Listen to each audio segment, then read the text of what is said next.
Where's Lila? Where are you at? Where am I? There you Hello, are. everybody. Welcome to the Punch Up Pod with Lila and Pat. Happy Wednesday. How's everybody doing? How are All you, right, Pat? we got Daniel in the chat. What's up, Daniel? I am good. I'm gonna check the box and do my social communication skills segment of the show. You've grown so much. I thought of something to talk about. I have good news to report. I on the Mega Millions, I got two numbers Okay. and the mega number, which odds of doing that are like one in almost 200,000 or something. Okay. $8. Come shut the front door. What? And Two you out of call five. yourself a socialist. 2 out of 5 numbers and the mega gets you $8. I mean, if that isn't a racket, holy It is fuck. such a racket, the whole thing. Holy shit. What is it still just to fund public education? And do they actually do that, or where's that money really go? Yeah, we were just talking about that earlier. I don't know. I mean, that's how they sold it in California, at least initially. But I mean, the mega is all across the U.S., so it's like every state. Whatever you do, don't tax the billionaires. This is like another regressive tax, right? So poor people are just spending their money trying to get that thing. We're just going to take it out of us one way or the other. As a poor person, I can vouch for that. But it all paid off because I only lost $2 because I bought $10 in tickets. Oh my God. Return on investment is, I don't know. All right, well, that's good news. I mean, that's something. Only losing $2 this week. Yeah. That's pretty good. That's beating inflation somehow, I think, or something. I don't know. Yeah. How was your week? What's going on with you? Thanks for asking. It was good. You know, last night were the Golden Globes, and I'm an actress, so it always reminds me that I haven't achieved what I want to achieve in my career. As the award season kicks in, I start looking at the tables where I thought I would be, and I'm not. And gotta say, it kind of like scratches at my soul a little bit, makes me a little sad. But it was an interesting, fun show to watch all those unmasked people indoors without even commenting. I don't think there was a single comment about COVID at all, which is a little crazy. I wonder if that's going to be a super spreader, if anybody's even going to worry about it. No, nobody's going to talk about it. It's never going to happen. It's over. Can you imagine, like, we're in the middle of a plague, basically, is what it is. Like, it's not, it's not killing everybody, but we're in the middle of a plague and nobody talks about it. Like, it's just. I mean, it is the most crazy. I'm trying to say hi to everybody. Hello. I mean, honestly, there is no way this could have been accomplished under Trump. Biden delivered. He got everybody back to work, everybody back to school, and just declared the pandemic over, and that's it. Mission accomplished. I don't even know what we're going to talk about on our show today. What do we have today? This whole show is all about COVID stuff, pretty much. I mean, we could have talked about Pete. Maybe we talk about Pete a little bit. I mean, before we get into the COVID stuff, I mean, I'm throwing you a curveball. I know Lila loves curveballs. You know, I love curveballs, but even more than curveballs, I love Mayor Pete. You know, you love Pete. He's handling the situation. Yeah, it's just hilarious that he was put into this spot as like a cushy promotion, a handout for coming out and trashing Bernie and getting past Bernie in Iowa, or tying Bernie and giving them permission to say one. Did he? I don't really think he did. He Juan Guaido'd himself into the winning position. Exactly. But yeah, go ahead. But this was supposed to be his like safe spot to be an adult in the room in this big federal government position and transportation. Whoever's like, who knows who was the transportation secretary before him? I don't know. Maybe I should. Yeah. I probably should, but nobody knows. But now we all know Pete, and all we know of Pete is he's fucking up left and right. He's a miserable failure. It's kind of hilarious. Yeah, I mean, it's not because it's actual real, consequences because of it. But yeah. But today, the all domestic flights, right? I mean, all commercial flights. Like I think there was a system for commercial flights that was separate of the industrial flights and other things, but they were all grounded all day today. The largest grounding, I don't know what the words are for airplane stuff. I have no idea, Right. but Not since 9/11, apparently. wow. So Way to go. So now, like, COVID deaths were basically at 3 or 4 9/11s every month. And now Mayor Pete's like, it's a what's the win. hold my beer? We can also ground the flights. We're just history. What is it? History doesn't repeat itself, but it rhymes. Something like that. Yeah, I mean, and tack that along with stopping the railroad. I mean, fighting the striking workers on the railroads. Yeah. I mean, you can keep going with Pete, but like he's a mess, and that's supply something chain issues, right? Yeah, I mean, we still don't have baby formula, which he said that was the price of capitalism. Was maybe sometimes we were going to have a run on things because of our just-in-time production. Yeah, he's miserable.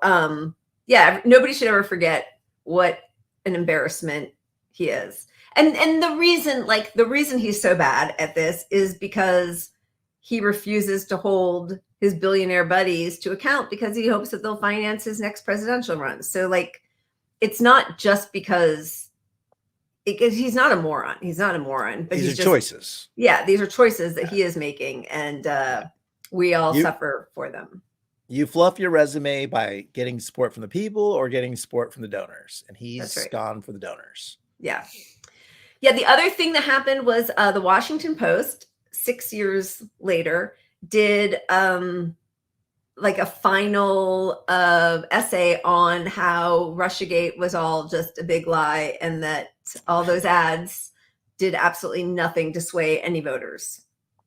So, well, it's a good thing they didn't push any of that nonsense narrative. Yeah. Oh my God. Yeah. So there are other things to discuss, but we kind of wanted to do a deep dive on how we got to a point where over 1 million of our citizens have died, and we are entering our 4th year of COVID with no end on the horizon. It is truly appalling. Yeah, and before we get to all the COVID stuff, I mean, I kind of feel like we should lay out maybe this will stop YouTube from getting us kicked off. I don't know, but this all might shut down right away. Since the whole topic is COVID, every time we talk about COVID in depth, we get suspended. That might be a lie. I don't know. Probably not every time. So we might just have gotten kicked off. Fake news. But we both support, vaccines. I'm not a mandate person. I think what's important is at this point, we can protect people by wearing masks, because even the unvaccinated at this point have some protections because most of them have had COVID.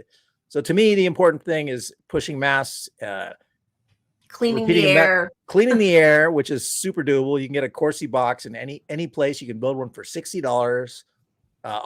There's study after study coming out showing how effective they are, reducing COVID by like 50-60% transmission, So, I mean, we're not anti-vaxxers, but we're also not force people to do things in general either.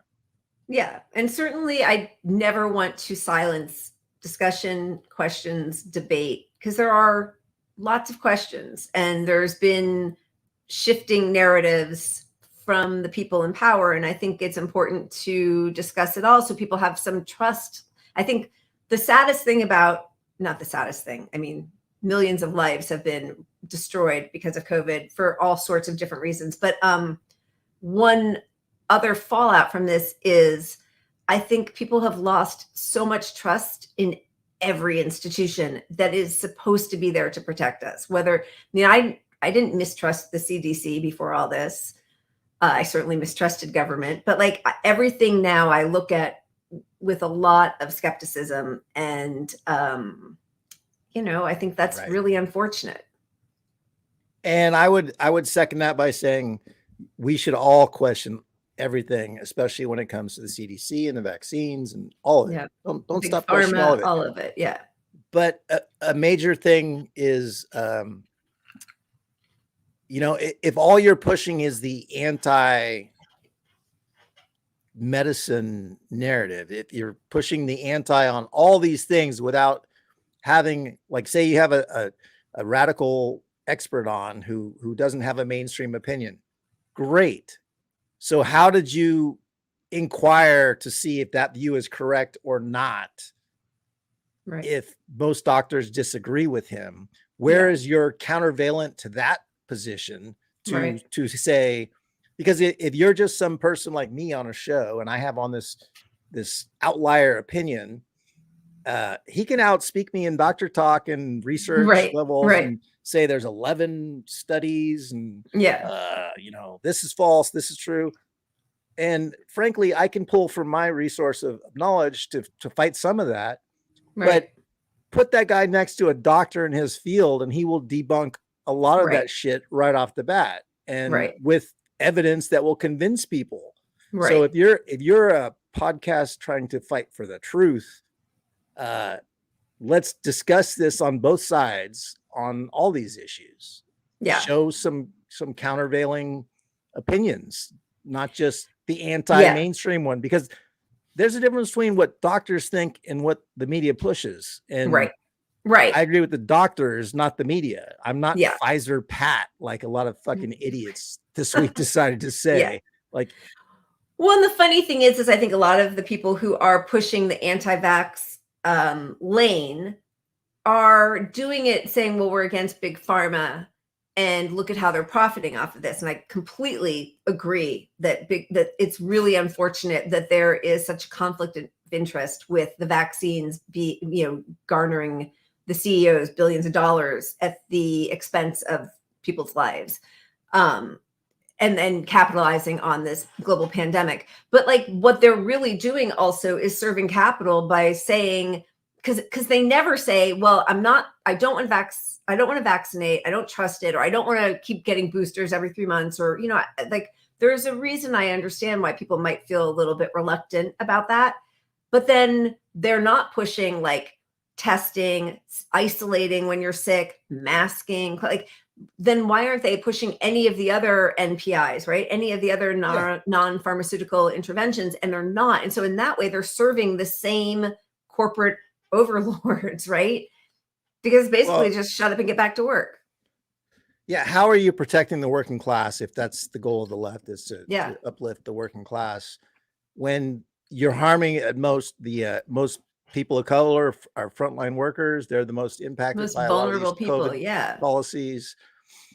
And masks, like you said, like if you're anti the vax, okay, that's a valid position to hold. I don't hold it per se, but like I can understand that. But then you're also anti-mask. Like a mask isn't impinging on your freedoms. And you're to ignore the science on the mask and like come up. This is where they're not questioning things. They come with an opinion of, I don't want to wear the mask, and going from there. Well, it does feel like the COVID minimizers used to be on the far right, and then it became liberals and the people who used to be on the far left. And really what it feels like is everybody just wants to, not everybody, but all these people who push either against vaccines or against masks, or like everybody's going to get it, are really all in alignment with each other. So, and what that does is it serves, the Koch brothers and people who want you back in the office and your kids back in school. I mean, like they're all serving the same masters while they pretend that they've got some different angle. If you're anti-establishment, you might want to consider that the establishment wants you to go to work with no protections, and their narrative is the exact same one as yours, is that COVID's not that big a fucking deal. Yeah. And you might want to also look at the Koch brothers funding a lot of this bullshit with astroturfing campaigns. Absolutely. And then you might want to look at the experts in your field of, the people that are propped up by these shows like Rogan sometimes. And you might want to question their credentials a little bit if you're searching for the truth. And their profit motive, like follow the money. I mean, honestly, always follow the money, because I think that really is the great mask off revealing line of questioning. All right. So what do you think? Should we get to it? Should we just dive into our wheel? Are we ready? I believe you're looking for the phrase, hash it out. Hash it out. Here we go.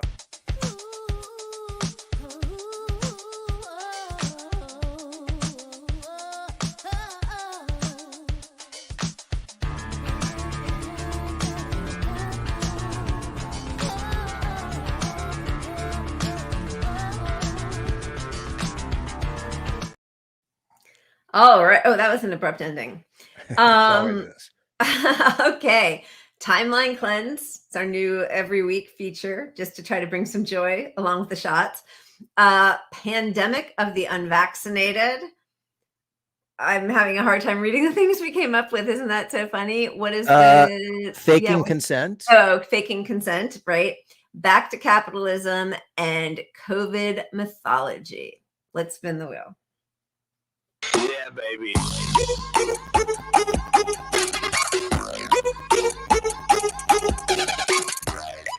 All right, I'll take it. I need it. I'll take it. Shots for everybody. Shots. I've needed it this week too. Cheers. Yeah. Cheers. Pat and I had our first pre-show discussion last night after I had watched the Golden Globes and had way too much to drink. It's one of those. Well, I didn't want to bring it up, but you forgot everything we talked about. I totally did. Like, hey, what about? I'm like, we had a full talk about this last night. Like, which article are you referring to? Oh, the one that you totally described for me yesterday. Sorry, completely unprofessional. Although it was like what 10 or 11 when we talked. That's just how my brain works naturally. So I have the most forgetful brain. Cheers.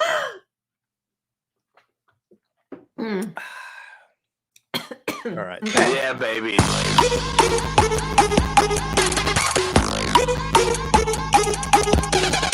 Oh, that's a really good sound effect for that. All right. Well, we've discussed this so much when it first started that there was this whole idea of Biden coming in and blaming the unvaccinated.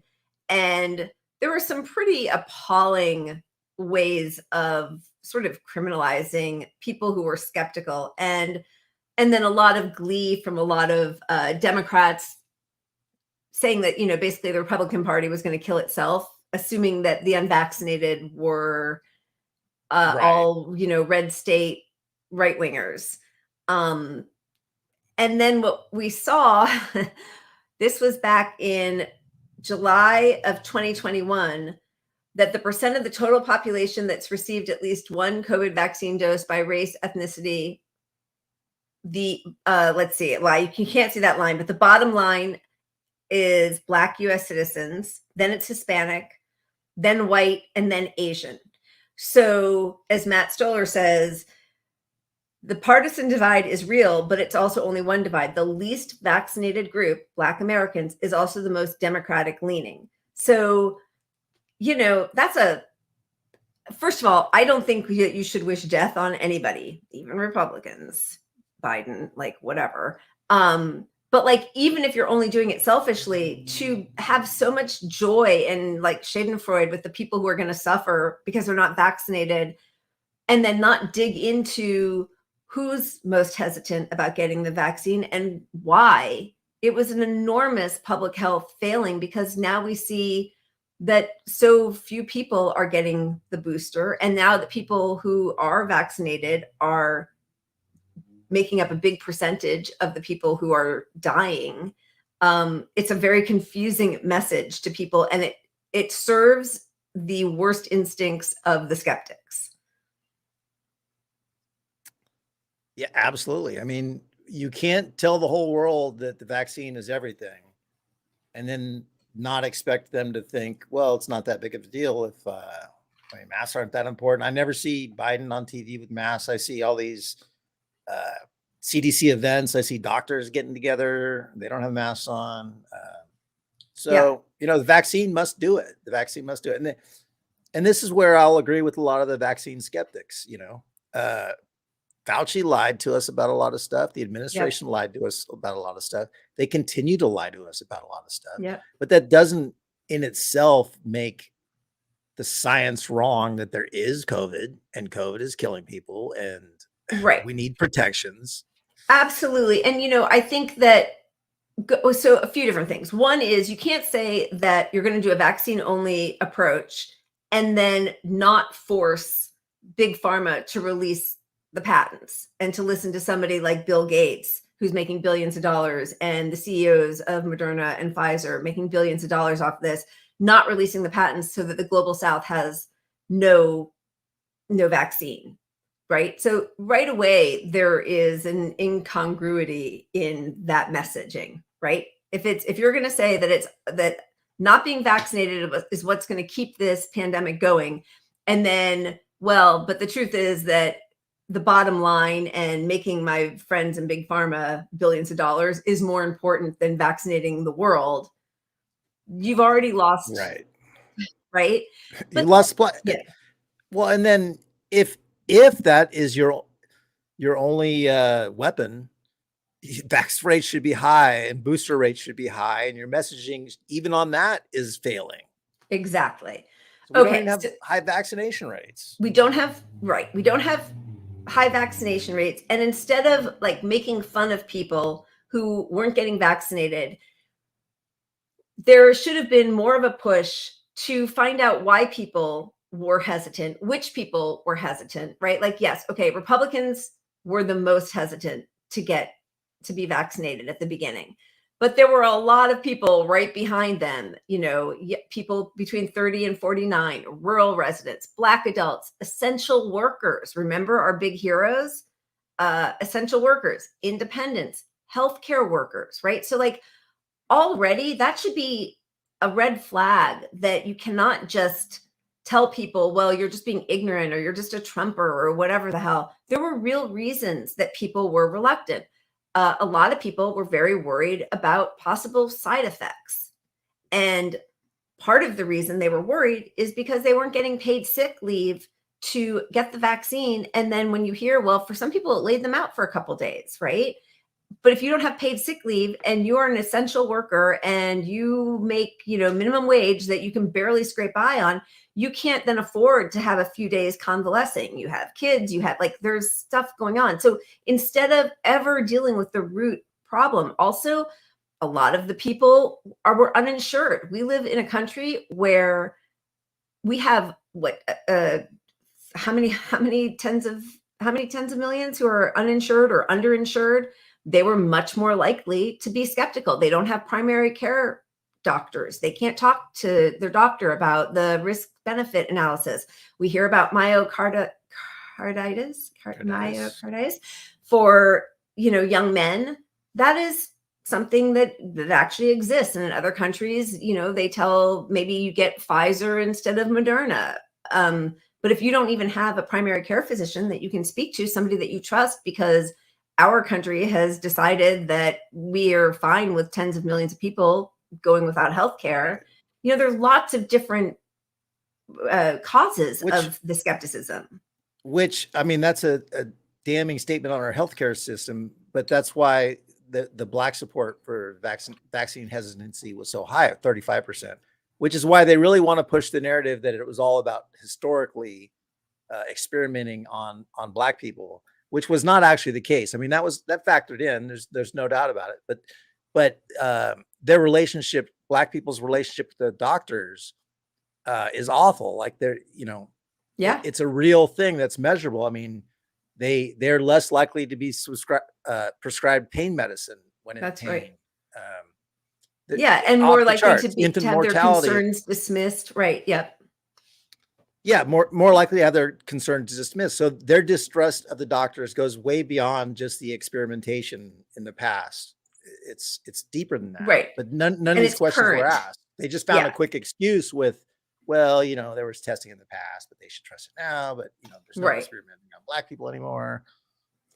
And then I think the idea of shutting down any questions or discussions, that also just makes people feel more hesitant, because if you're not willing to entertain any people who are mistrustful and use that as an opportunity to show them the proof of why they should trust this vaccine or the science, and you just say trust science, and if you disagree with Fauci, you are anti-science, when we saw so many decisions being made by the CDC and the Biden administration, and of course the Trump administration, and public health experts who were on TV all the time lying to us or talking about like endemicity, using that word improperly, and then we find out, it was actually McKinsey, word speak for talking about, Pete Buttigieg's old company, for basically about how to get, the economy back up and running. And that was actually the big driver of so many of the public health decisions. Was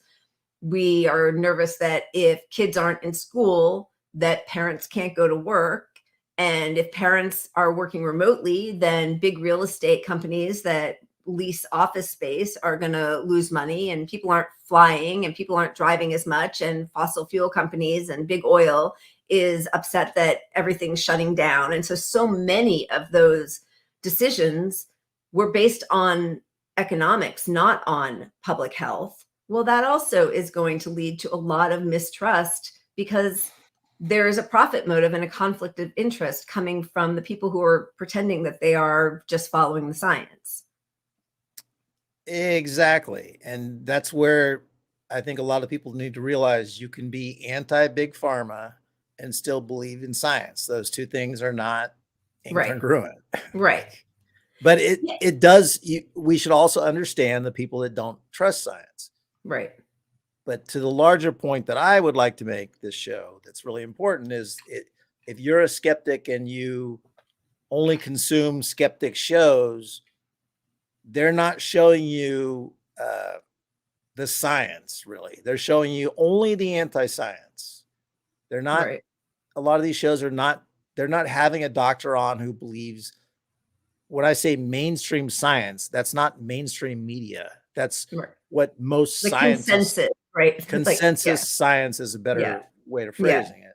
But there's a reason that scientists come to a consensus, and then they're peer-reviewed studies.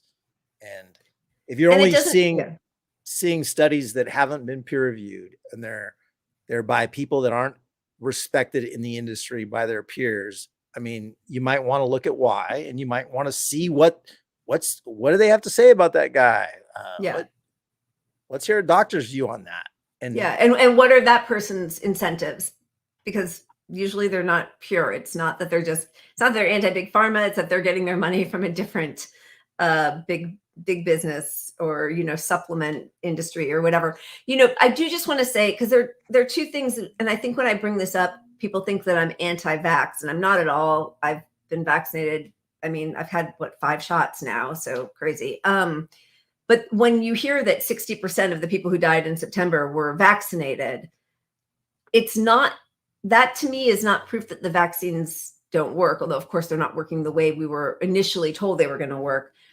But it is indicative that we have to have that Swiss cheese model of protections, that we cannot just rely on vaccines. And so the reason I bring that up is because I think a lot of liberals who I know think we're done with it and move on. And 10,000 people are dying every month, but most of them don't even realize that the numbers are that high because we don't talk about it.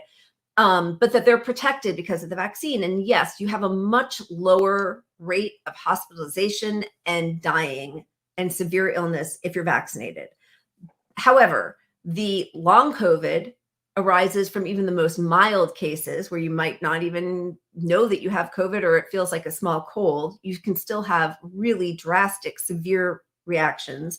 And you can still die. So wear a fucking mask, people. What the hell is happening? Put on a mask. God, I'm sorry, but that tells me a lot about your politics if you're not willing to wear a mask. Yeah. And it's a lot of people. I mean, it doesn't mean, I don't know where you stand on the pendulum politically, but like, if you want to be a progressive, you're supposed to care about everybody. And that's right. If you're not willing to wear a mask, which is not it's not really affecting your life if you wear a fucking mask. So it's hard for me to believe you care about the working class when so many in the working class are frontline workers, who are most healthcare workers. I mean, look what's happening to our healthcare system right? Yeah. Oh my gosh. now. Yeah. It's atrocious. And the scale of COVID misinformation belief, like half these people think COVID is just the sniffles. Half of them think masks don't work, and they just latch on to some garbage science that masks don't work. Yeah. Think whatever you want about the vax. I give you full permission, not that you need my permission, but I won't hate you if you don't trust the vax. But like, it's a mask, but do buddy. something. Yeah. Just and if you're a communist and a socialist and you're not willing to wear a mask, yeah, you've fuck really told off. on yourself. Yeah, absolutely. So anyway, the pandemic of the unvaccinated was a really disgusting way to divide the nation and to cast blame on an ongoing pandemic that the administration was doing very little to try to prevent. And so they just made one group the scapegoat, thinking it was just Republicans, and it really wasn't just Republicans. Not that that would have been okay. And it's failed spectacularly, because then when vaccinated people start dying and being infected and spreading it, it just makes the whole believe science line fall flat, because clearly just being vaccinated is not enough. It's not. And it's not just not enough. We're never going to get anywhere to make any progress on fighting this virus. It's like you're building in this whole system where, I mean, it's wrecking the economy. I mean, there are other sections we're going to get to on the effect of the economy, but like, how do you expect this to continue? Do you want to be talking about COVID forever? No. And so they're just going to stop talking about it. I mean, it's the craziest thing. Yeah. All right. Wait, I just want to make sure I don't think we had any videos for that, but I just want to make sure there was one video that was a compilation of all the liberals who were blaming the unvaccinated when that line first came out, that it was a pandemic of the unvaccinated. And it was so gross and depressing that I didn't even pull it. So should we move on? Yeah, whatever. I see a tweet about Liana Wen that I haven't seen. So the unvaccinated should not be able to leave their home. Yeah, I mean, obviously the unvaccinated are to blame. Oh, and now, I mean, the blame game, China is now going to be it. So they were derided for their zero COVID and that's not realistic. And now that they've done exactly what the West wanted them to do, we're going to talk about the China virus again. I mean, it just shows that liberals are just as bad as Trump, who tried to, Yeah, even though the strain that's ripping through right now is not from China. I mean, no, it's from New York. Thanks, New York. Eric Adams. Yeah. I mean, yeah. All right. Yeah, I think we move on. Let's move on. Just see where we're at. Next. I'm shot. Yeah, baby. For it now. Yeah, just to will it. Oh, look at you manifesting our destiny like that. I love it. That's some top G stuff right there. I saw somebody in the chat say something about how we should the shots should be syringes. Oh, I know. I was going to put that tweet up, but that was a good, I mean, cheers. They should have been syringes, and we should have gotten boosters every time it landed on it. Yeah, that would have been good. So our naysayers could call me Pfizer Pat. Farmer. Yeah, Pfizer Pat. Pfizer Pat right here. Yeah, baby.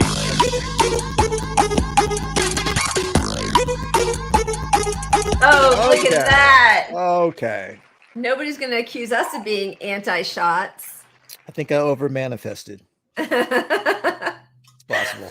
No, it's good because we need some good cheer.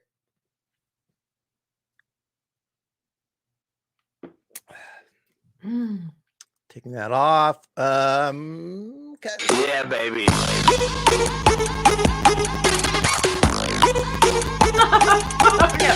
Oh no.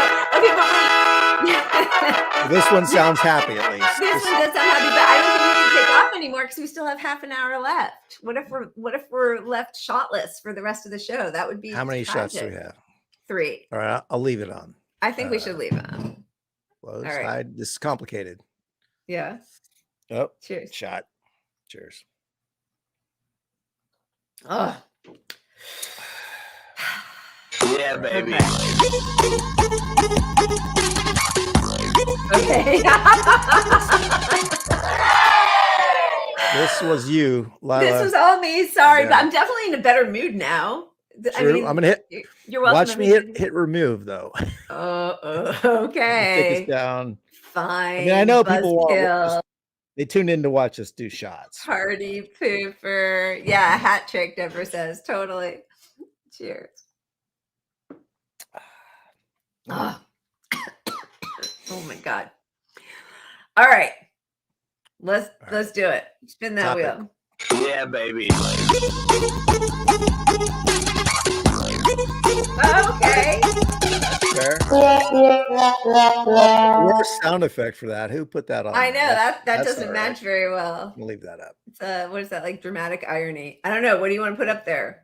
We got a couple. I'll let you go. Go for it. Really? Hit any of them. Yeah. Oh, geez. Well, I don't know if can I show my don't run Joe because it makes me happy. Sure. Okay, here we go. It's absolutely critical that we don't allow a Republican to win the White House in 2024. I'm concerned with Joe Biden's low polling. With his low popularity, it's way too much of a gamble. If he runs, the election is at serious risk. Joe Biden representing the status quo in 2024 simply won't cut it. We can't afford to risk the White House to a Republican who could defeat status quo Joe. The threat of the GOP has become all too obvious. The stakes could not be higher. Our ideas are way more popular than Joe Biden is. Joe Biden running undermines the Democratic Party's chances in 2024. There's no question that we have a climate emergency. It's a question of willingness to do something about it. It's not the time for half measures. All Americans need universal health care now. There's no room to compromise when our abortion rights are on the line. We can't afford to lose. Don't run, Joe. Don't run, Joe. Don't run, Joe. Don't run, Joe. Let's go, New Hampshire. I love it. I lost Pat. Pat, come back, Pat. Anyway, I love that. That made me happy that was put together by a group of concerned citizens, and I really like the framing of it. Right, like it's not. If you're really worried about a Republican winning, Joe Biden's not your man. Oh my gosh, we are seeing how the sausage is made with the green screen back there. Did you see the green screen? I hope you didn't see my socialist living room. No, we didn't. Anyway, I know that's not exactly a timeline cleanse, but I really, really did like that. All right, should we keep going? Yeah, let's go. What do we got? What do we got? Yeah, baby.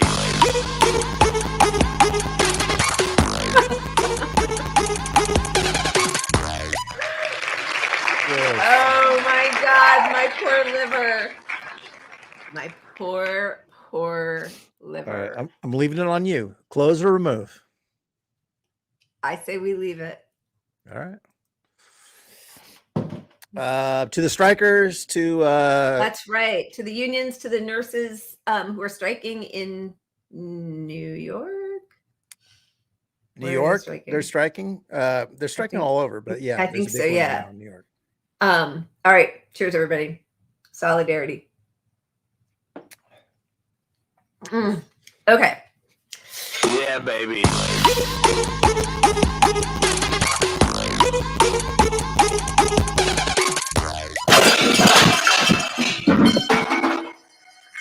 All right, back to capitalism. I mean, where I don't know. You know, one good piece of news, and I don't know what's going to happen with it, but Bernie is now the head of a different. That's going to bother you, huh? I'm my OCD. Yeah, a different Still office there. now. The health and education Human and services. human services and lots of different stuff. I'm getting it all wrong, but he is, once again, finally bringing back the discussion about our, hellscape of a health insurance industry nation here and how much money we spend on healthcare and the juxtaposition of the money we spend and the results that we get. And he's talking about it very loudly. He's also, because Moderna now, because Biden said last year or at the beginning of this past year, that they're going to start to commercialize testing and treating. Right. Already they kicked everybody who's uninsured off of the ability to test and treat for free, which is just grotesque. But now Moderna wants to start charging like $130 for each shot. So I thought it was $300. Is it really? Could be wrong. No, I thought it might be was right. like previously. I think it cost $30 a shot for the government. Right. or something, and then I think it was 300. I don't know, but either way, they're making enormous profit from a government contract right now. Yes. They want to open it up and make just absurd money. Yeah. And how do you justify knowing that you need to get as many people as vaccinated as possible, which is the party? I mean, that's the party line, at least. Yeah. That's the solution. And that's Right. your only solution if you're the That's Biden the campaign. only That's solution. all you're pushing. And you're going to make that private? I mean, we're supposed to be vaccinating other countries. Yeah. I suppose Ukrainians will be like triple, quadruple boosted with, pre-Paxlovid. They'll have Paxlovid in case they need it ready to go. Yeah. Which even doesn't work very well on some of the new viruses. Allegedly, I don't know, YouTube, if you're listening. I'm just waiting for the screen to Let's go black. Talk some science here. Yeah, but again, this is why there's so much skepticism when you see that the wealth of billionaires, skyrocketed during the pandemic, that Jeff Bezos and Bill Gates and Warren Buffett and all these people are profiting off of the suffering. I mean, they always are profiting off of the suffering of the working class. That's the whole model of capitalism. Right. But to see it in such stark results, right, where it's not just the like regular daily toiling suffering of the working class, it's actual death and sickness and bankruptcy and like total cases, 665 million total deaths. Oh my God, almost 7 million deaths. And that is disaster capitalism.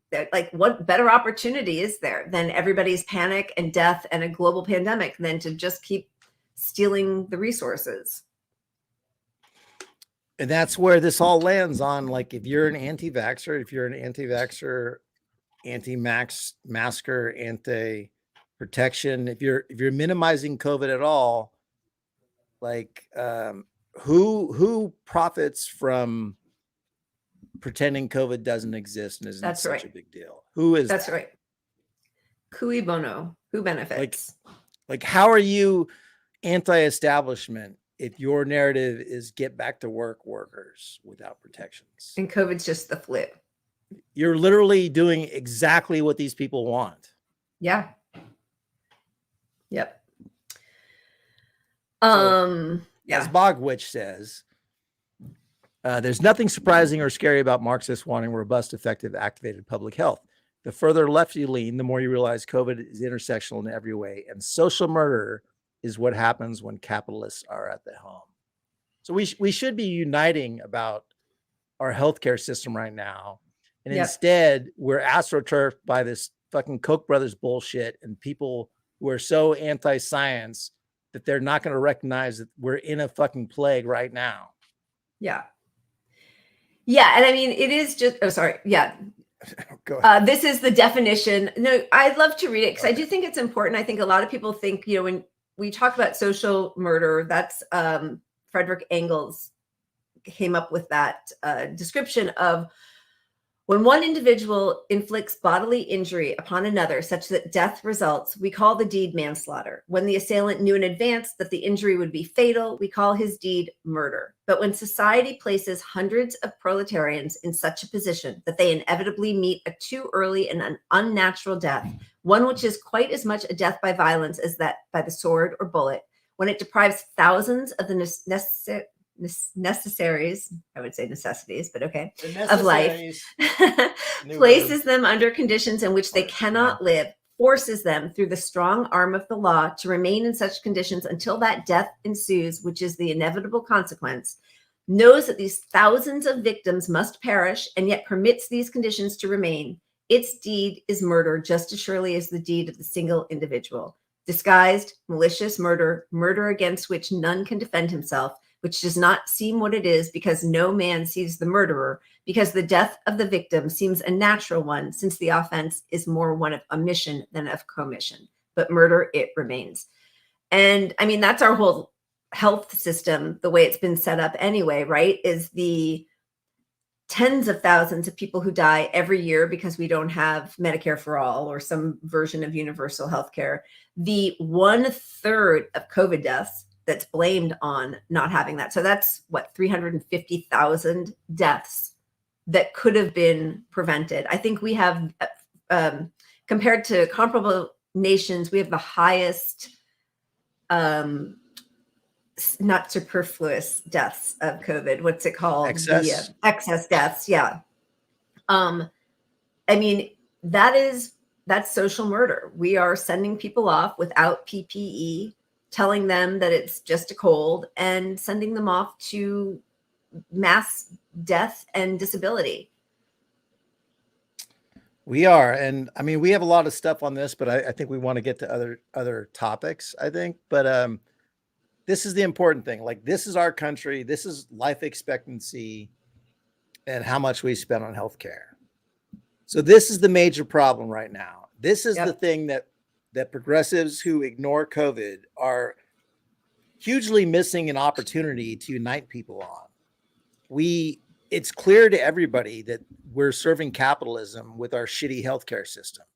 Right. Like, if there's one way you want to bring up the discrepancies between how our government is run and our healthcare system is run versus other countries, this is it.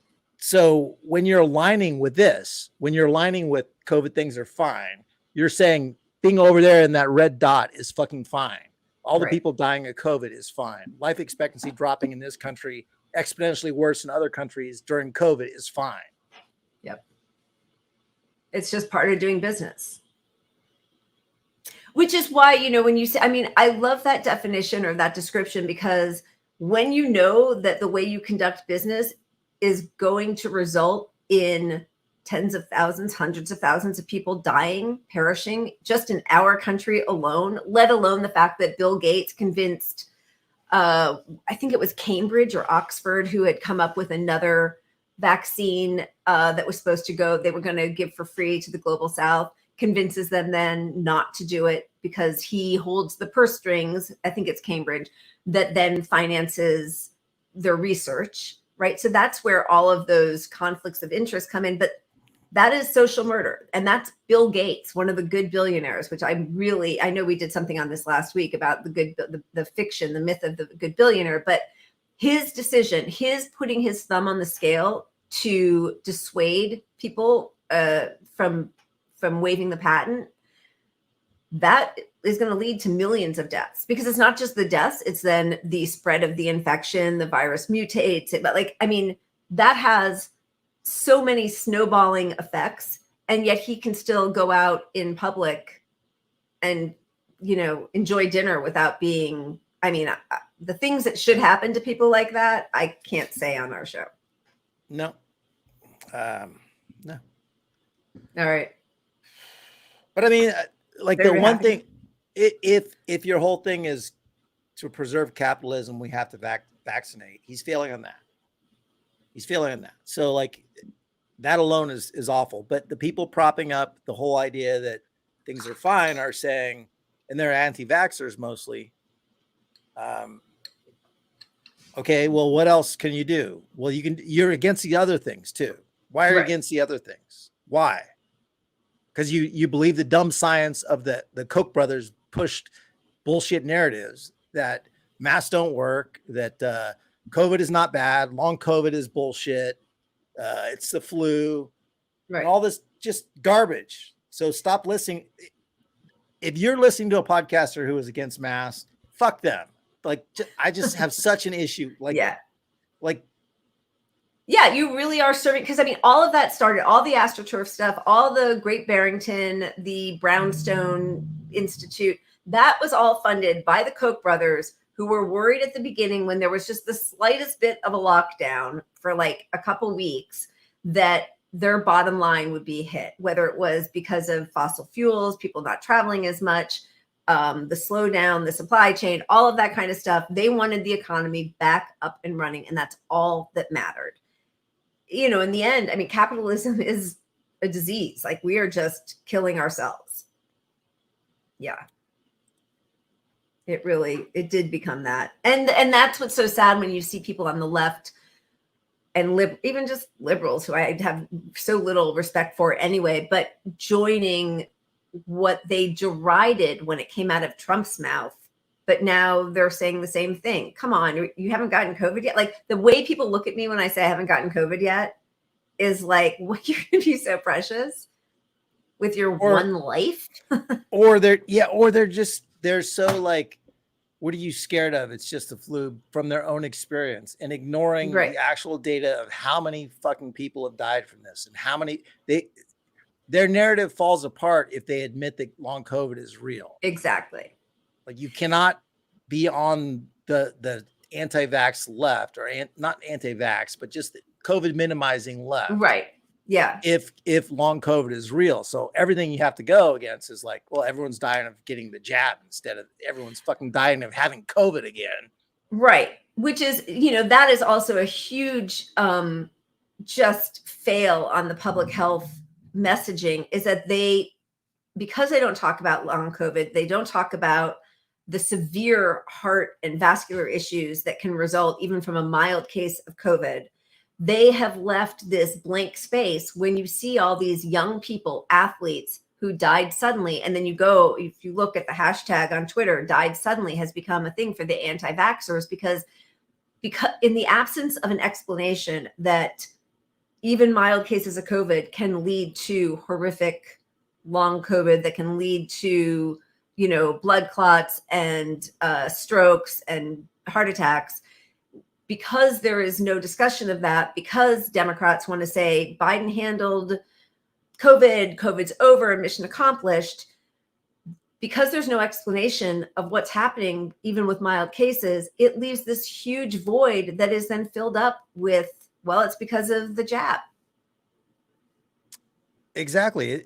The messaging on all this is what leads people down these conspiracy theory avenues. I mean, and I probably shouldn't even say conspiracy theories, but it leads people to question so far that they see the people pushing the vaccines and other preventative medicines or avenues, NPIs, and they say, well, it's all bullshit, and they just buy into anything they see that says it's all bullshit, because look, you've been lied to. So you think, well, all the messaging from all, like, in court, like I worked in law for a long time.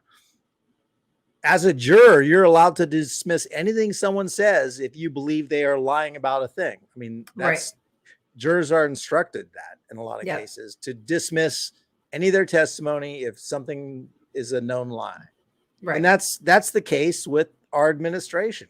But then and our CDC and Fauci, I beg people who believe correctly that the administration is lying to then look to doctors, real doctors, and real doctors, and not just, you can be a real epidemiologist or doctor and have crazy ass views, right? But look to the consensus and at least look to the response to some of these radical people by real doctors, and by real epidemiologists. And I hate that I have to say that word. That's such a fucking big on 6 shots.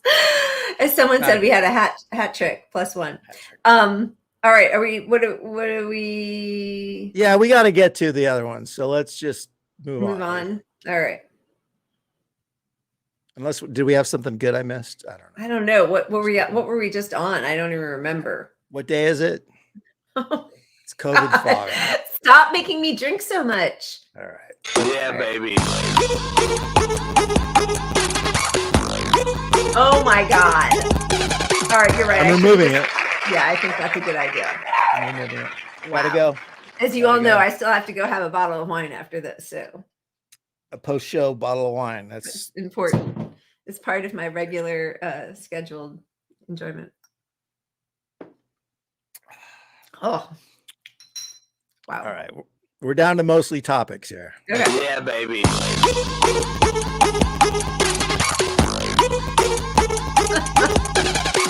right. I'm going to take this one off. I think you're right to do it, because I can barely see straight right now. No options of shots after this. All right. Although I could always override you with that new video that we have. That's true. But I think this might do it for me. At least they're baby shots, just for people at home.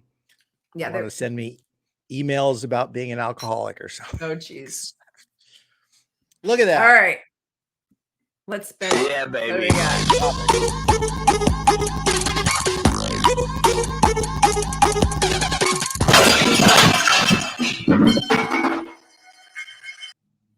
COVID mythology. So, like so many of our shows and topics, everything kind of is intertwined, but oh my God. Sorry. I just saw the runs, right? Might Lila get drunk enough to tell the Bobby Knight joke? Somebody better get me the hook. No. Okay, just okay. All right, let's talk about the myths, the COVID lies, the myths, which we've already sort of touched on. How do you want to get started? Do you remember what we talked about? I think I want to get started by burping up some shots of alcohol. No, so okay, so there's a couple people that that are, anti-science kind of look to, or like the anti-mitigation people prop up. One of the big guys is McCullough. So McCullough was on Joe Rogan, who is, he is what he is. Like, he has one-on-one interviews with people who are experts. And I kind of respect how he handles that in some ways. Like, right. I think he gets a lot of good information out of that. But he has long, in-depth conversations, and it's not just from like a normie, right? He's a normie. Right. And then there's this expert, and he like kind of pries in and gets to what they're thinking. But the problem with it is that's been propped up forever and basically elevated this guy McCullough as the hero, one of the heroes on the anti-science left. Right. Or right. I mean, mostly right. But like it's appreciated by people on the left because he's sort of a gateway to he's anti-big pharma, right? Anti-big pharma guy, right. So I mean, he's videos and clips of him on all these right-wing shows are shared ad nauseum by the left, by people on the left that are anti COVID mitigations. Right. So if you just want to Google, you can look up McCullough debunking and watch a million videos by doctors telling you how he's full of shit. But here's a quick article that we pulled up with a couple of the claims that are often cited as, why you shouldn't get the vaccine, why you shouldn't mask. So like a lot. Well, I mean, basically this list here is just from the most shared video, which was the show with Rogan. So this is debunking the things in the video most shared by the people on the left who latched onto him from being on Joe Rogan. These are the claims, and there's like 20 of them. We're only going to cover a couple of them. Claim 1, inaccurate. The indented part is what the he claim said. That was on the show. Yeah. The emergency use authorization is a new mechanism or a previously maybe Lila should take previously unused mechanism for regulatory pathways of drugs. And so then the refutation is contrary to McCullough's claim. The emergency use authorization, EUA, mechanism isn't new, nor was it unused prior to the COVID-19 pandemic. EUAs have been issued by the U.S. Food and Drug Administration for tests and medicines long before the pandemic, such as for Ebola and Zika virus. And then he links to an FDA page to show that. And again, so that is true. And also the mRNA technology has been around. That didn't just start 2 years ago with this vaccine. But some of the things that lend to the skepticism is that what if they have like 75 years of nobody being able to sue Pfizer or Moderna if there are any negative consequences or bad reactions to the vaccine, and that which is true.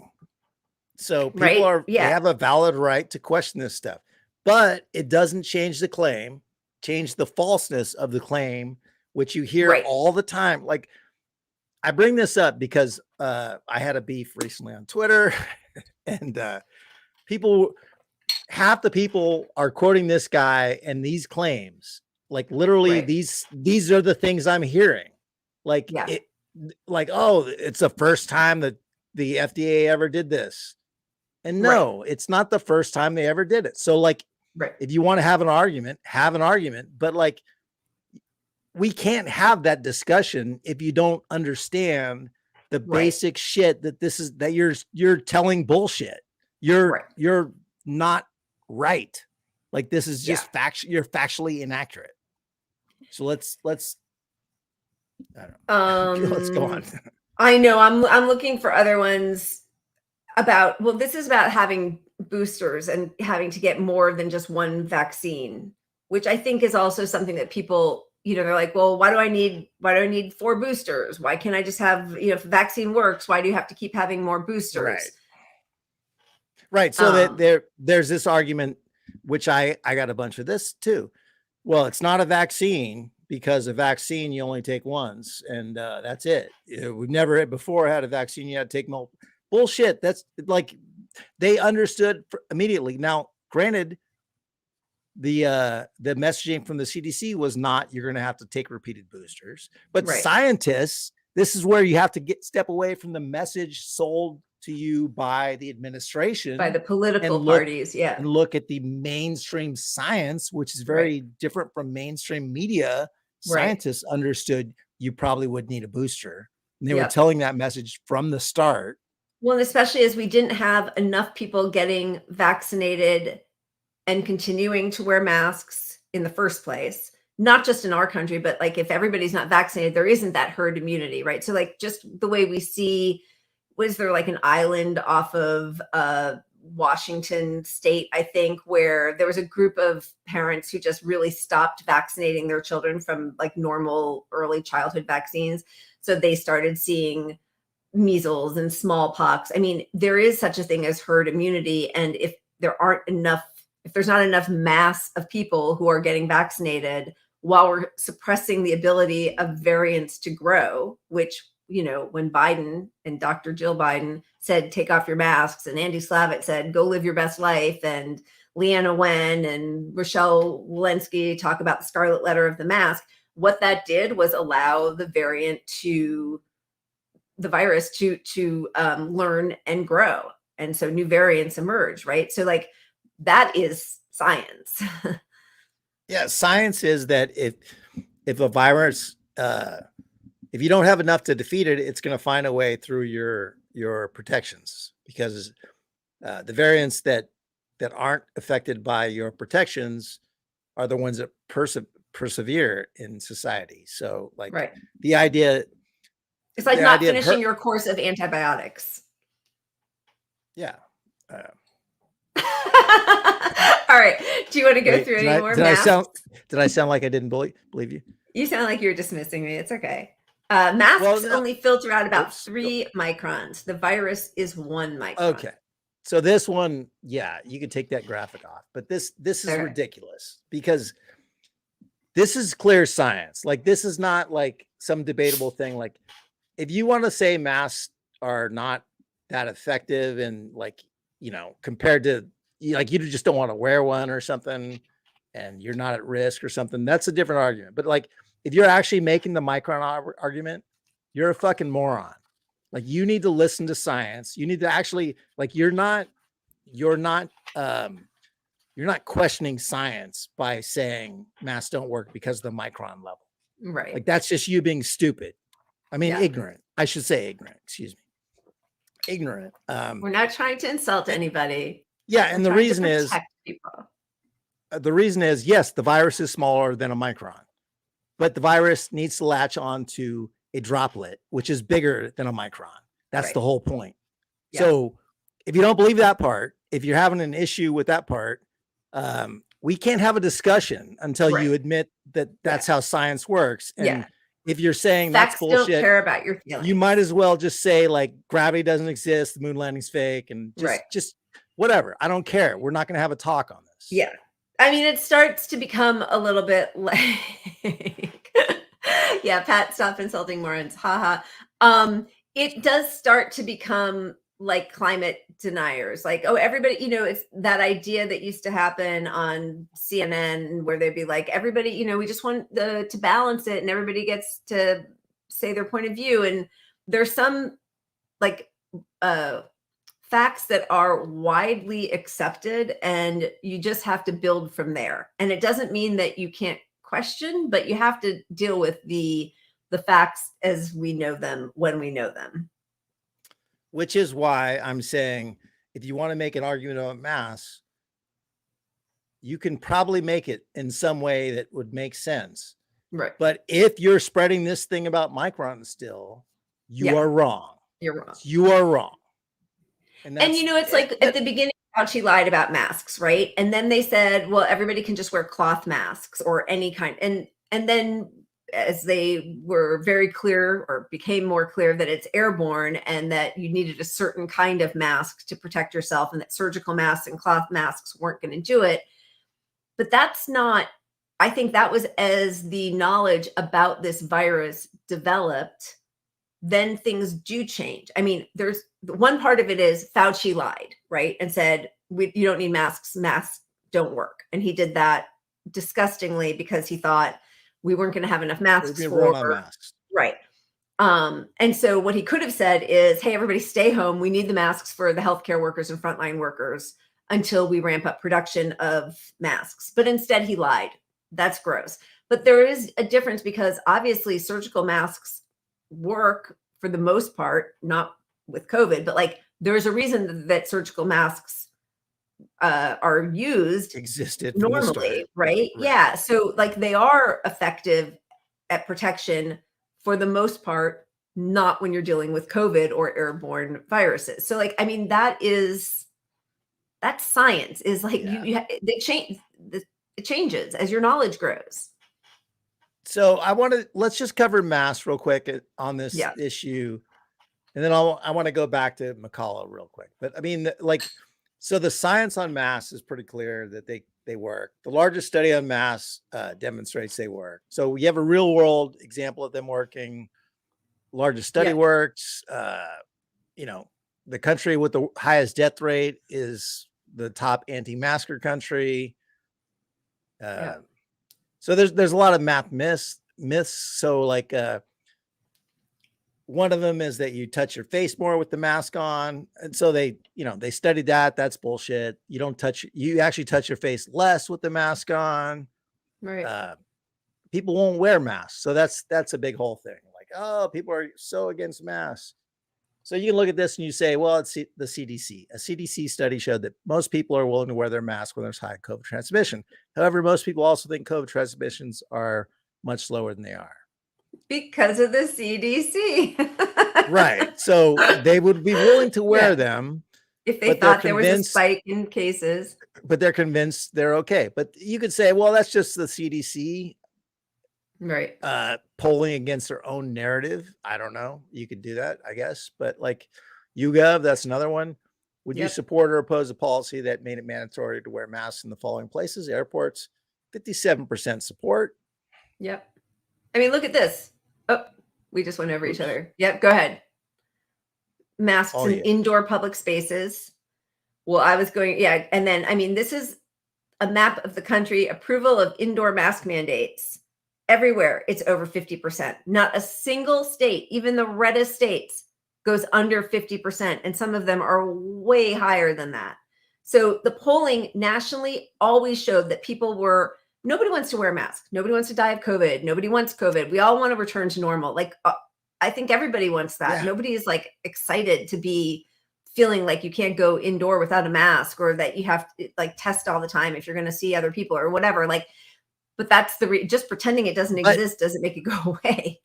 Yeah. I mean, that statistic should be super damning because that shows you that the message from the administration is that there's no risk now for COVID because people support it. They absolutely support it. And to not have it on planes, look, the damn fucking conservative Supreme Court, which he left that word out. Yeah. Ruled less than a month ago. This is probably like 4 months old. I don't know. But they ruled that Biden has the authority, the TSA. Yep. to require masks on flights. Well, So- see, maybe Mayor Pete's incompetence is actually a blessing in disguise. Ground all those planes and stop the spread. Maybe he's doing that as a backdoor way of helping flatten the curve. Okay, before we get too far down this, I mean, there's a lot of myths, and I want to get to some more of them. I really want to, but we're losing McCullough. So McCullough was the guy who these people looked up to, who was on Rogan, and we have a short clip on McCullough. Yeah, it's good. Hello, Canadian Physician here, and Peter McCullough has decided to up his grift by adding a supplement to his income. He now has a $60 supplement to protect your heart muscle and prevent inflammation associated with myocarditis. However, the biggest flaw in his plan is most of his followers are unvaccinated, so how is he going to sell this anti-myocarditis supplement to them? It looks like the messenger RNA is transferring from the vaccinated to the unvaccinated now. Pretend vaccinated people are shedding on them, of course. So now he can add these supplement sales to the millions of dollars he's received from the pharmaceutical companies, the $2 million he's trying to get his followers to donate to him, and the hundreds of thousands of dollars he gets from his Substack. So for the people asking what his motivation is, unfortunately, lying is profitable. I hope that helped. Yep. I mean, once again, cui bono, who does it benefit, and follow the money, because that's always what it's about. And he has to be in like the top 3 of the fucking nutters. I mean, he's one of the guys they look to from Malone that Rogan is the other- interview. Yeah. I mean, we need to keep moving, but I just want to point out some of the stuff. Like, okay, COVID's going away. I mean, the it's not going away. It doubled in LA over the last 2 weeks or something. Like, COVID is crazy right now. we haven't dipped under 200 people dying, I think, ever a day. 200 people dying a day. Yeah. And that's like, that is low. We've had way more on certain days. All right. Number of Americans. Yep. This is from a week ago or so. I don't know if we showed it, but so the idea that, so you're going to hear from these people that are minimizers that it's mild now. Don't be a pussy. People aren't getting hospitalized over it like they used to. So this is the highest since February right now. We know a lot more than we used to. Like, we know now that COVID persists in the tonsils, the brain, the lymph nodes, the heart, anywhere. Mild infection can cause a 2% loss of gray matter in the brain. And nobody's talking about that. We know that our cells' genes are rewired if you have mild COVID. White cells switch gene expression from an established innate immune profile to pro-clotting signature in COVID. I don't know. That's too much, but the basic stuff that we can understand. Well, and clots can kill you. Like, a blood clot can just shoot to your heart right away and kill you, or to your lungs. So, like, that's serious, you know? So this is the sudden COVID, the sudden death stuff, right? So we should investigate fully if there's any connection to the vaccine. Okay. But the vaccine mimics actual COVID. And so, like, to assume firstly that all these people are dying from getting shot with the vaccine instead of multiple exposures from COVID. Right. And actually COVID is kind of crazy when we know all this stuff about COVID. We cannot connect any of the dots to the vaccine.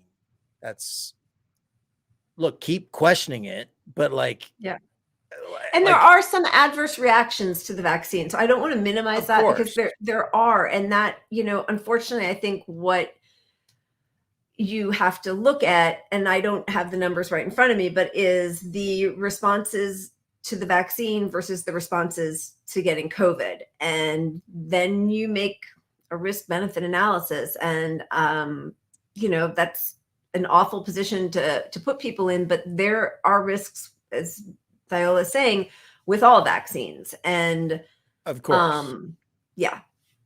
And also the people who have autoimmune responses from the vaccine might have developed those same autoimmune responses to actually COVID. getting COVID. So like I mean, it's 100%. awful, and I'm not taking away from how awful it is when that happens. And we should be able to question and hold people to account. And the fact that they have this sort of immunity from being sued, or you know, having files be like, I think everything's closed for 75 years. They don't have to show certain. It's nonsense. Okay, but just to move on and hit a couple of these things real quick. Another myth was that kids are going to kill themselves if they're not in school. You know?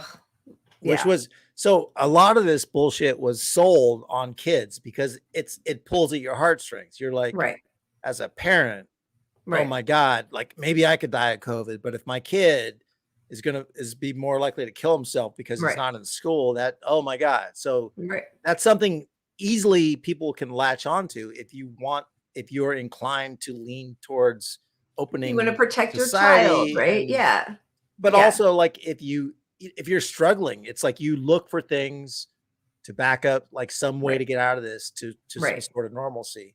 But the science shows that that's nonsense. Suicide actually dropped with shutdowns. Right. It dropped. Yep. Did CNN report on that dropping? I don't know. Showing it dropped. No, they didn't. And they actually still talk about that and learning loss, which of course is, you know, less of an issue than suicide in dying people's minds also. than dying. Right. Yeah. But again, like both of those were done, like they plucked it out and cherry picked it without any extenuating circumstances. So let's say, even if people were finding themselves much more depressed and having suicidal thoughts, you know, they're making it sound like just going back to school would be the magic pill, not the fact that, I mean, 10 million children have lost their primary caregivers. There's, you know, death all around us. There's sickness all around us. There are people who are not earning it. You know, their parents aren't making enough money to be able to go to the doctor. I mean, there are lots of reasons that people might be feeling depressed right now, and acting like just get those kids back to school is the solution. Even if the suicide rates had gone up, I think would still be a questionable result, you know, from that line of thinking. But it wasn't even true. I mean, and the reality is that it's I don't know what the studies are. I don't know if they even exist, but schools are a COVID mutation factory. They have to be, logically, because you have so many kids around each other in an unmasked scenario. Unlike any other, like you don't, even at the office, you don't have 30 people in a room all day unmasked together. Like in an office, you're spreading out after you have your meeting or something. All day, these kids are in a confined room. They're taking it home to people.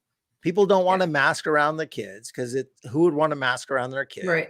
And so this is the spreading situation. We don't even have mandates on air quality with kids. So like, this is a basic, like if you're anti-vax, fine, but don't be anti the reality that COVID exists, because the way you stop it is with air filtrations. Like, demand some shit from that's the other thing is so many of the public health experts that were trotted out to, and we probably won't get to this part, but manufacturer consent about why we needed to, you know, the urgency of normal and returning to schools and all that. Their kids were in, you know, much better, either private schools or very well funded public schools in, you know, kind of fancy suburbs, where they did have air filtration systems, and their base level was so much higher than most public schools in this country. And, you know, that was the other thing, is they would, as liberals often do, try to pin it on, you know, racism and, oh, if you're hurting mostly Black and brown kids if you're not allowing them to go back to school. And then every poll that came out showed that those same communities actually were much more heavily in favor of continuing to do remote learning to keep their kids safe, because they knew the reality of their kids' schools were often dilapidated, and, you know, they didn't have good HVAC systems, they didn't have masks, they didn't you know, they had more kids to, you know, like at private schools, you have a much smaller teacher to student ratio than you do in public schools. Like all of those things mattered. And to pretend that that doesn't exist and that the magic bullet is just sending kids back to school is a huge fallacy. It is. And I feel like it's almost a perfect circle. And this is what the COVID minimizers, I would hope, would realize is like bosses trying to get people back to work, like no more remote learning. Right. That same capitalist drive so they can control you as a worker. Not to mention the industries that profit from you driving, like oil, like the Koch brothers benefit from you just driving your car to work. Like they're against you working from home just for the fucking $10 they make on gas for you to get to work. That's how, and they're the biggest AstroTurf campaign out there. Yes. And office space, like Blackstone and BlackRock with their big office space rentals. Yeah. So the people that don't want you to work from home are the same people that don't want you to educate your kids from home. Right. They want your kids to go to work so that you can go to work. Right. So that you can keep making, none of it is about safety. So like the COVID minimizers are missing all of this. And the big part of this is that this is an opportunity for us to fight for what we needed to have forever, which is universal health care. And you fuckers are missing it with your bullshit. Yeah. Amen. All right. What do you think? I don't know. Are we even going to get to our next? I want to punch people. I know. I mean, it's really upsetting because it just revealed how many parts of our whole society are dysfunctional. Our healthcare system, our public education, the fact that, people don't have jobs that actually provide for them and help them have a dignified life. The fact that we strip no paid sick leave. I mean, no paid sick leave ever is absurd, but like during a global pandemic. So what happens? People come, and then the Delta CEO pushing Biden and the CDC to decrease the amount of time somebody has to isolate after testing positive 5 days, from 10 days to 5 days, when we know that rapid antigen test, it's testing if you are infectious. That's what it's testing, right? So like, why would you just cut that down despite what you might get on your rapid test? I mean, all of these things were made just to keep that economy running at any cost to all of our lives. Well, and back to that McCall douchebag, we didn't go through the list of 15 things or 20 things that was in that article, but one of them that he said that all these douchebags keep repeating is that you can't spread if you're asymptomatic.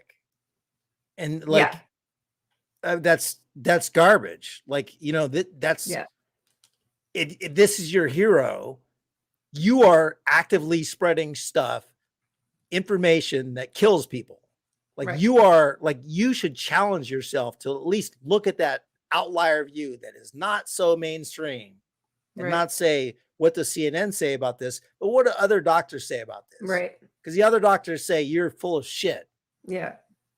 Yeah. And I mean, the thing that's been really the most upsetting, I think, is that was those were the opinions that got Joe Rogan canceled or whatever, but not canceled, but like where people were trying to get him off of Spotify. It's what got so many people online to be, flagged on Twitter. And now that same minimizing, just go back to work. It's like the flu, Biden showing up to work when he had now it's being swallowed by liberals also. And so it's just two sides of the same coin, and they're all just working to, keep that economy up and running. Yeah. Liberals, they bought into the vax. So they're like, just if you're vaxxed, you're cool. Nothing else matters. Right. And the hard right is like, well, nothing else matters. So the only difference is the vax between the liberals and the hard right. And then this new sort of bullshit left that doesn't believe in anything. Yeah. They're like, oh, well, none of that matters because something was wrong with some of this stuff. Big pharma. You can be against big pharma and still believe in science and math and fucking geology and physics and basic fucking testable things. Yep. So get your head out of your fucking ass. And if the guy you watch on a show doesn't cover COVID, fuck him. He's not a socialist. Like, how are you a socialist if you're not covering healthcare in the middle of a fucking pandemic? Yeah. Yep. It's pretty bad. I'm trying to read everyone's comments, but because Pat made me have 7 shots, I'm a little bit cross-eyed and I can't do it fast enough. But I am realizing that we are at 6:26, and I feel like we should end on something a little bit fun. Do we have a timeline cleanse that we don't have anything fun? We don't have anything We're fun. just salty. I'm just salty. We're just a little angry today because of the major gaslighting from our government. Wait a minute. We do have a clip from the Golden Globes that I thought was mildly That's humorous. pretty funny. Yeah. That I didn't even watch. I didn't watch. Was it Zelensky being trotted out, which they did? No, we're not showing that. Just joking. It's Regina Hall. It's funny. Let's show it. That's a good way to end. That's very funny. Is it? I don't know. Yeah. I mean, I appreciate that, like the funniness of the funniness. That's not. I'm not. Yeah. I'm making up words, but the humor of having the shelter in place. Yeah, Santa Barbara. I mean, I will say, I'm in LA. The rains are causing a lot of problems. There are power outages, as you know, up in Sacramento. There are sinkholes cars fall down into. There's flooding. There's leaking. Like, there's a lot because, again, we don't update our infrastructure. And so, why are power grids going out? Why are power lines still, like, all of that stuff? Is this me ending on a happy note?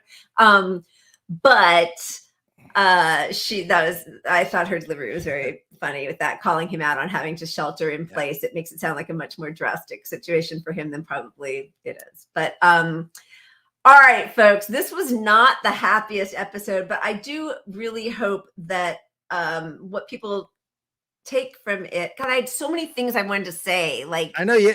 I have so much. I feel like we should almost hit your segment. Come on. Yeah, I can do it next week. It's still good. Right, Unfortunately, COVID's not over and it's not going away.